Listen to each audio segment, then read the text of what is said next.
Test, test. Hello, everybody. Welcome to our happy hour. We have a great tech talk today, topic that I'm sure is on everyone's mind. And we have great speakers. I'd like to introduce you to our moderator. We have Rob Zitz from Rob Zitz and Associates. And then our panelists include Dean Bellamy from Redwire, who's our Executive Vice President of National Security Space.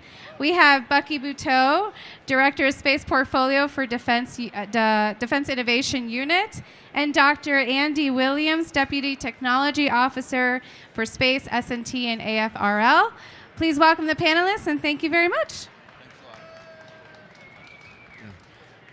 Now we know what it's like to be a stand-up comic in a bar at the end.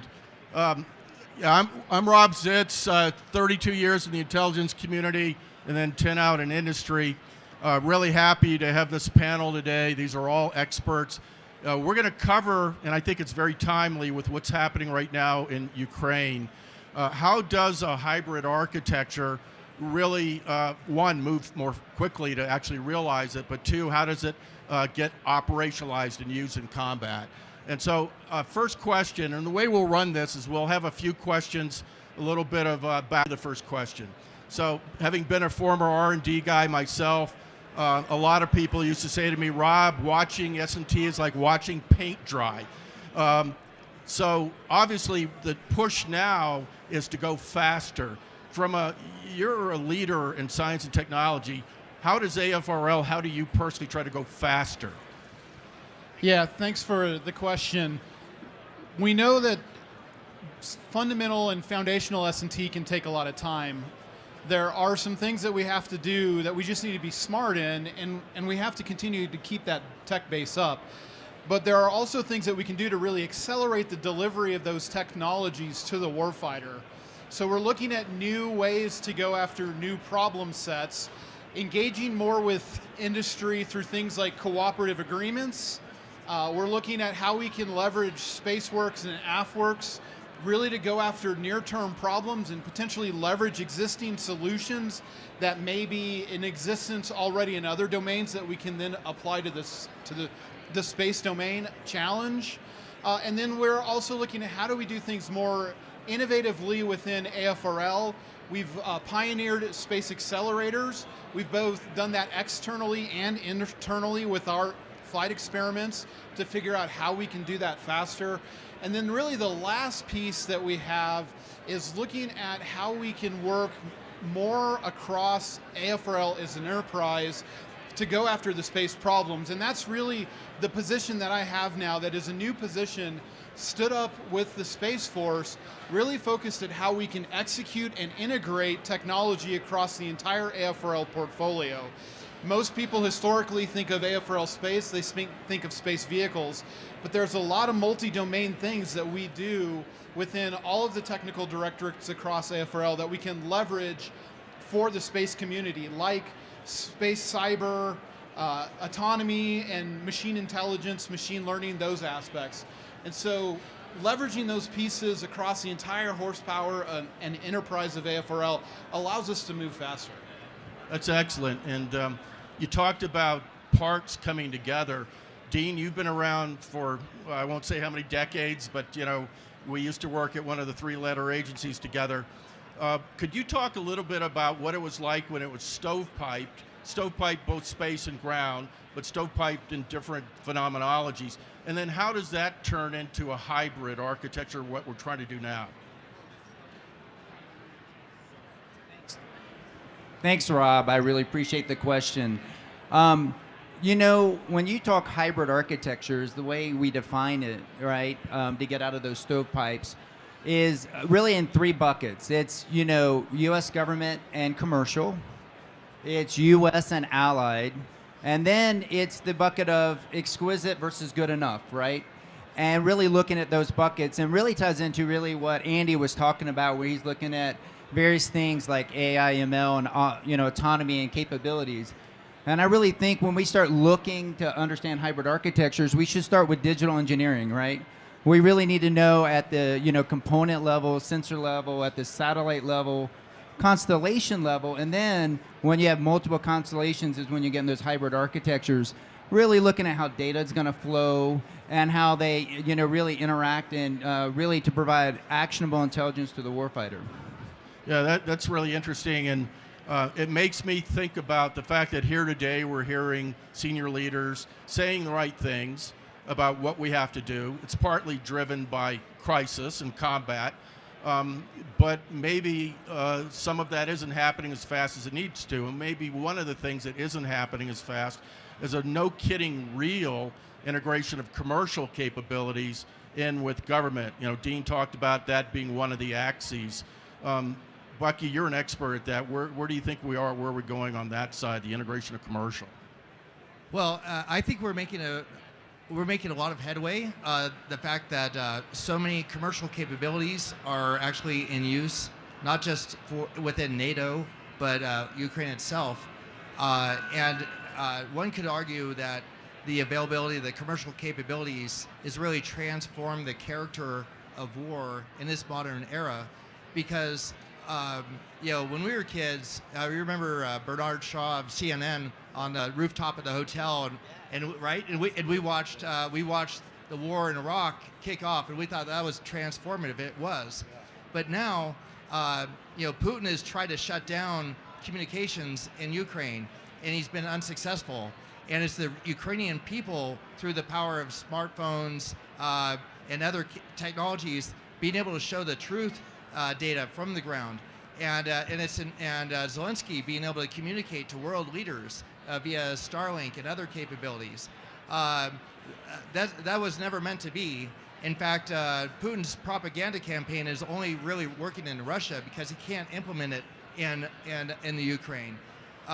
So I think commercial tech. There's a lot of military and other technologies in the background doing what they normally do, but the role of commercial and the fact that commercial, I didn't write that contract for those commercial capabilities. Somebody else in the enterprise wrote those contracts, but we help to mature those capabilities, working with organizations like AFRL RV, because there are 50% of all the efforts that we do. We work hand in hand with Space Vehicle Directorate, but we work across all OSD, all the services. We can work with our allies and partners as well, since we're an R&E function. Yeah, I completely agree with Bucky. And Bucky, since you brought up the role social media's had with really seeing everything, one low-hanging fruit, I think, on the commercial side is we should put camera systems on every satellite to do neighborhood watch. Why are we not doing that? It should be low-hanging fruit to really give us space domain awareness, right? Policy. Every new technology requires policy, and you have to have agile policy. So this is something that's very important. It affects everybody in this room. We constantly have to revisit policy to make sure that becomes a reality. Well, let me ask a question about policy of all three of you. But first, I want to say, when you mentioned Bernard Shaw, and I remember two things about that night. My mother calls me. I was working at NEMA before it was NGA. Yeah. Calls me and says, "Rob, it looked like that cruise missile turned left at the street corner." And I said, "That's because it turned left at the street corner." But then the other thing she says to me a day or two later was, "I saw you on CNN, bad hair day." So what can I tell you? She was prescient. But from a policy standpoint, we had Putin actually threaten commercial companies, and so to the great credit of these companies that we all work with, they're pushing forward and they're doing what it takes. Where do you think it leads? Do you think as we build a hybrid architecture, will the commercial assets be viewed as their military targets, fair targets? What kind of policy changes might be required, indemnify or otherwise? Maybe start with you, Bucky. I think we should work it from the positive, not from the negative. And what we should do is say we want all of our architectures, commercial, civil, national security, need to be resilient. What does that mean? Doesn't mean that they can never be shot down. It just means that if we have a bad hair day, we can actually reconstitute that capability rapidly. And that's a great way to, and if we could do it so that whatever it took to knock it out of the sky costs 10 times more, then we're winning. I wanted to ask Andy, because a lot of people think of R&D as 6'1" to 6'4" or whatever from that factor, but the truth is, in a conflict, policies can be tweaked because we're in extremis. Do you find that this enables you to move faster in terms of adopting some commercial capability or even government R&D, that you're able to get things out faster in this kind of an environment? From a S&T policy perspective, I personally have a belief that AFRL is not doing its job if every flight experiment we don't fly is forcing the policy people to think a different way. Really cutting edge S&T requires us to think in new ways, how we operate, how we go after things, and that really requires a deep look at how we do that from a policy perspective. But we also look at other things that we can do beyond S&T that can really help us accelerate. One of the new efforts we have at AFRL is how do we get tighter connections to the acquisition community as well as to the operators. And so we have this construct that we've started at Catalyst Campus. We've extended to our Maui Space Telescope, and it's this concept of delta integration. How do we get the S&T folks working with the acquirers, working with the operators to understand what their real pain points are so that we can deliver faster, and in a lot of places we can deliver directly to the field so that we can address those near-term challenges that we run into of immediate issues. So, Dean, I interrupted you. You were about to add something. I agree with Andy, and I applaud them because they're adding schedule speed, really lowering technical risk, and really lowering cost, and getting data and capability to the warfighter faster. So I applaud you and the leadership. So two more questions, and then we'll open it up here. One is we hear a lot now, a lot of focus, rightfully so, on space situational awareness, space domain awareness. It was only a few years ago that when General Hyten went on 60 Minutes and he used the W word, war in space. My, how we've changed since then. Can you talk a little bit about, from a hybrid architecture standpoint, does that also apply not just to Earth observation, but also to space situational awareness and space domain, commercial and government working together? Absolutely, Rob. I completely agree with that. I actually think it's got to be both government and commercial working together. And, when you look at what DIU is doing, really, you're the nexus of that. You're at the pointy end of the spear, bringing commercial and government together. And really, what you've been able to do on that leadership charge has been phenomenal. And I'm just really excited and encouraged to see where you're going to take it the next few years. That was an AFRL RV project, by the way, called Camo. and so I'll take the compliment, but I'm going to... here's the thing is, innovation, the way that we work in government is best when we work horizontally across, and don't send confusing signals to industry, because every company in the room has a business plan. What I like about working with the labs is that we can prove an idea without having to put a company's business plan in jeopardy, and then we can scale it. We can actually go to the market with a good idea of what actually works. But I forgot your question. Well, that's okay. That's okay. But Andy, we're talking about SSA and SDA and chips. I know that's one of the things near and dear to AFRL and me too. As you talk a little bit about cislunar and SDA and SSA, I just remember Elon Musk putting his Tesla in orbit, and I would just love to see one of the CHIPS motorcycles be the test shot into cislunar before you go with the real deal. But could you talk a little bit about that? Yeah, actually, on the previous point, I want to make sure that people don't forget that the hybrid architecture is not just commercial and government. There's an allied piece there that we also want to make sure that we capture. Really, if anything has shown us in recent current events, is that we are stronger with our allies operating together. And that's a key point that both commercial and the U.S. government can leverage with respect to the hybrid architecture. From the space domain point, we know that space domain is critical in all orbits. We've got the challenges in low Earth orbit with the large number of systems, especially what SpaceX wants to do and the other commercial operators with respect to their constellations. We know that GEO is a busy place with a lot of high government interest objects there. And then what we've also seen is that there's a really increase in interest with respect to what is going on between here and the moon. We know that NASA's got a number of flights out there. Commercial's got a lot of flights out there.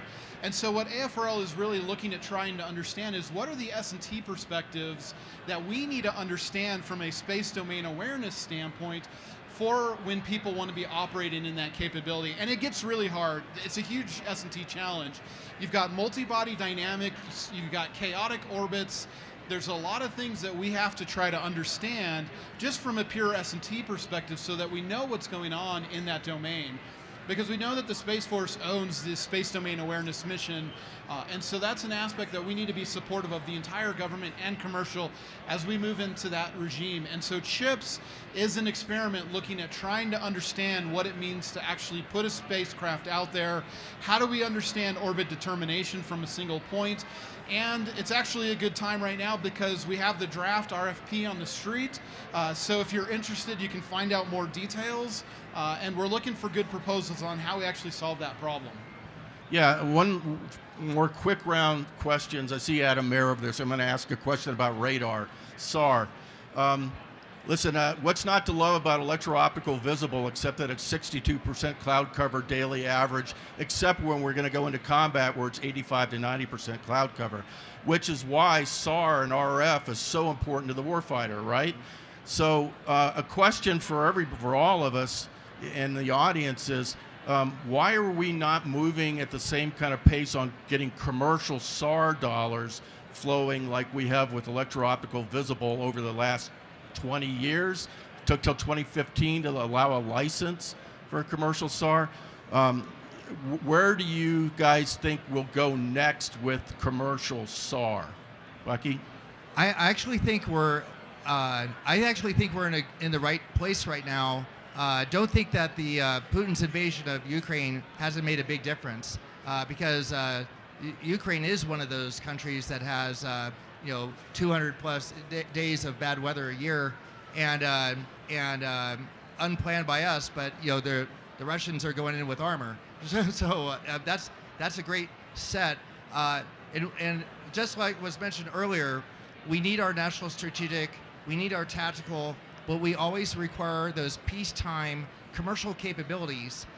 Great use points. I was talking to Deborah about this earlier. Is that we can actually, in the peacetime commercial realm, we could be observing the battle space and tracking the movement of units, Russian units, and identifying who is where when atrocities are being committed, and that information is available to human rights organizations, to the Hague, to other people in near real time, and that has a powerful effect in terms of influencing norms and behaviors, right? So we have international laws. We want people to abide by them, but in terms of the market, a large part it's still culture. We have a very proud culture of doing the exquisite and the tactical things in our community, but it's a healthy thing for the government to be a good customer of those capabilities too, especially when you look at URSA and other companies have the ability to do advanced analytics using multiple sources. All the new space capabilities are optimized for advanced analytics, and that's the transformational aspect of it. And we need to get that done faster, reduce the latency, use the hybrid architecture, and make sure we don't create information that we can't share with allies and regional partners. Guys? And I do think it's important that EO and SAR are just examples. We're looking for all sensor capabilities. And then as Bucky said, how do we fuse that together quickly? How do we access it? How do we create those marketplaces that both the government can leverage as well as industry? Things like the Unified Data Library that created those data repository data lakes. How do we mine that data better? I think really the biggest implementation and is not necessarily on the sensor side, it's really on the data side. How do we exploit the large amount of data that we already have as best as possible to go after shorter timelines that we're going to see in modern warfare that we're going to need to address? And make sure you talk about the mission, the information assurance and the cybersecurity, right? Absolutely. Mission assurance is really critical. And what I was going to say is when you look at the commercial, and really, Rob, as they continue to push the envelope, you're really going to see iterative decisions by the government, right? As what's exquisite, what's good enough, and it really gets to the attributes of like coverage, persistence, and the capabilities they can provide to really get back to space-derived data that gets down to the warfighter to make actionable decisions. Yeah, it's great. So I know there are questions out there. The good thing about having an audience that's lubricated is they don't care if you run over. So, Adam, there was a plug there for SAR. Anything you want to ask about? You're gonna have to share. Yeah, thanks for the shout out there. So one thing I wanted to ask, from our perspective versus space is you talk a lot about the military aspects, and I can see the title about conflicts and crisis. One of the amazing things we've been seeing as we fuse all the data from SAR, RF, optical, is how much faster giving that information to these other organizations, whether it's humanitarian, it's restoring power, whether it's natural disaster or a military conflict, is really making an impact. So I'd love to understand how you're thinking about bringing these technologies and these fusions to support all those other applications and actually have the broad community help support you with your mission of securing the world. Well, I'll just say this, just to reiterate the point. We know that technology works. We need to make sure that, I come out of the tactical Air Force side. If I'm going to go engage a target, I have to have the most assured, trusted information possible. So where am I going to go, right? I'm going to go through my intelligence channels, but that might be only like 2% or 3% of everything I do. I might be making a decision about what airfield do I go to. Hey, is there some sort of activity? Is the infrastructure disrupted? And I want to be able to lower my own determination of the risk environment, if that makes sense. And I think this is a good example from an S&T perspective of just getting the tools out there for people to use really stimulates the creativity of entrepreneurs in the community and other organizations. I don't think if anybody predicted how we would be using the commercial capabilities in the current Ukraine situation, I don't think we would have predicted half of what we're actually able to do with that. And so just putting the tools on the table so people can get creative and open up completely new ideas and new trade spaces and sectors is really the focus. So the more tools that we have available, the more ways we can use it in a more creative aspect. And that's really a lot of where innovation comes from, is that innovation that's driven out of the immediacy of the need and using the tools that you have on hand. So the more things that we put in the toolbox for the warfighter and for the community writ large, the better off we'll be. Yeah, so one of the benefits of being an R&D guy is I have an ability to see people who have a question they're about to ask. Not you, Rob. I'll say that I know Rob would have asked the fact that this is all really interesting, the glass and the plastic and the wiring and all the rest of it, but you've got to be able to use the data. And how do we make sure that data is melded together, algorithms are used, change detection's available, we get it into the hands of the end user, the warfighter, faster.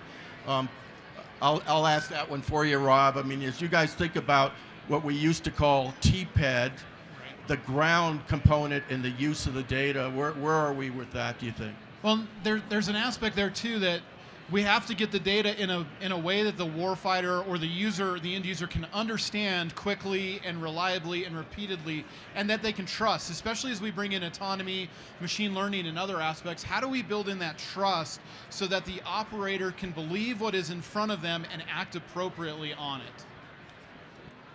I really believe, when you look at the innovation from, industry, it's really pushing those AI, ML algorithms on board to things like camera systems so it can process data on board to actually really eliminate data latency and get data down as quick as possible at the speed of need to the battlefield commanders who need the data. It's all about latency. We have tactical warfighters that have Android devices in the field. Ideally, they should be able to get information direct. It means we need to have edge compute. We need the hybrid architecture to have a multipath, secure, assured communications capability, and most importantly is we don't need like one choke point for information to get where it needs to go, right? So we should be able to make it available, and our allies we will never go into a conflict by ourselves. It just doesn't happen, right? So our allies and our partners have to have access to the same information, and commercial provides the point of departure for that. So, question? Yes.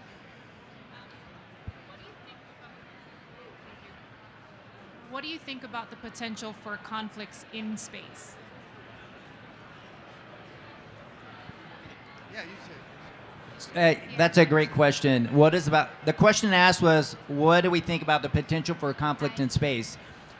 I would say from an industry and perspective, and also former military, you've got to prepare for the worst, right? So we've got to actually put not only people, processes, and capabilities in place to prepare for it.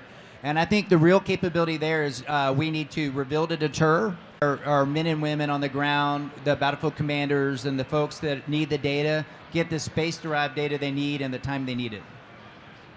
The best way to keep peace is through what we're now calling integrated deterrence, and that means we use all means within our national and allied capabilities to convince our adversaries not to wage war today, and so we need to do that. But at the same time, I'm excited about humans going to the moon, Mars, and other things. I don't want to spend all my time trying to decide, fight the threat. I think that, space is going to be no different than the domain of the sea, right? And the Space Force they won't be the traffic cop, but they will have a role in protecting commerce in the future, and that's a logical follow-on. Maybe you could talk about that. Perfect example, Bucky. If you look in the maritime domain, right, the Navy also helps protect a lot of the commercial ships, right, and flag carrying, whether it be U.S. or allied, right? And the Coast Guard for the littorals. Absolutely. Hi there, Dean. This really goes back to your point earlier, where you were talking about the social media footprint and the accessibility of the public and getting near real-time sort of views of what's happening in the conflict zone. My context for that is the International Space Station. I have a product that is in schools and organizations all around the world, and it streams the live video feed from the space station. So, and during this conflict, just today, the space station went 3 times over Ukraine. And if you look at the live video clips that I've captured from the morning until the afternoon, you can clearly see conflict happening in real time. And I have seen an explosion happen right next to Kyiv as the space station was passing over at nighttime. So that's an example of the public access to it. But my question is really looking forward into the future. What does that kind of accessibility look like in your view? You mentioned, neighborhood watch, but in some ways it's already there because there are commercial, and even the NASA International Space Station is going over Ukraine. But and this is where really, I actually going back to like the space situational awareness. It's no different than what you're doing, imaging the planet. The policy would never allow you to do that, in the past. Right. But then policy changed, and it's regulated. There's international standards for what you can do commercially, academically, or otherwise from space. So we just need to adapt for other use cases. But I like that example because it used to be that when we look at the Earth from space, we see one planet, one species, and The overview effect. It's painful. Was painful to see conflict, but it's also painful to see what's happening on ISS, right? With the Russian integration. I wouldn't want to be on that crew right now. It's very awkward. But I really think what space is doing is space connects the planet, right? Whether it's civil, commercial, or national security activities, space really connects everything, and it makes the planet a lot smaller so that everybody cares about Ukraine. So we're at the appointed hour. I just want to give each one of the panelists just a quick second. What is it that you want people to walk away remembering about this?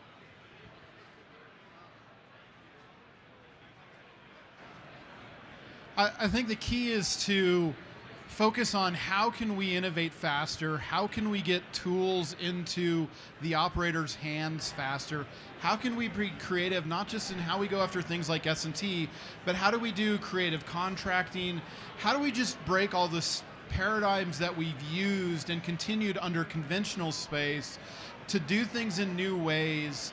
It is a new era for space, and how do we actually go after that on a faster time period to solve some of the challenges that we have. And the real challenge we have, especially with our pacing competitors like China, as the Secretary mentioned earlier today, how can we leverage all of our national capability to go after those challenges to make space a domain where people don't want to have conflict? Hybrid architecture is really focused at resiliency and creating the fact that we want to deter that, so it's not in an adversary's interest to go after that domain. It's just not of value. They pay a political price, they pay an economic price. Those are the things that we have to, and the way that we do that is that we accelerate and get those capabilities out faster. I would say that it's important to know when you look around this room, really for government, that industry is here, right? We're rolling up our sleeves every day. We're working hard to continue to innovate. You know, companies like Redwire, innovating, continuing to push the envelope to actually drive capabilities at a higher technical level, lower cost, and at a quicker time frame. So yeah, so industry's here to be a great partner to government. The United States was a great economic power 7 decades before it was a great military power. And it's important to understand that the role that commercial plays in national security, and we need to do more of it. We can't do it on SBIR alone. We need S&T budgets on par with the other services, the other domains, so that we can support Andy and other organizations that are focused on creating more opportunities for commercial companies in the future. And I'll just a shameless plug, the State of Space Industrial Base workshop will be in the first week of June. There will be an announcement on that. And we have a new solicitation that just posted today called Readily Accessible Propellant in Diverse Orbits, RAPID. So read more about that on our website. That's awesome, and I want to just thank everybody here. I was going to say we're the only thing standing between you and beer call, but then I said, wait a minute. So, but we appreciate your attention. I think these were great panel members. It's really all up to everybody here collectively to do what we need to do to push forward. Thank you. Thank guys for being here.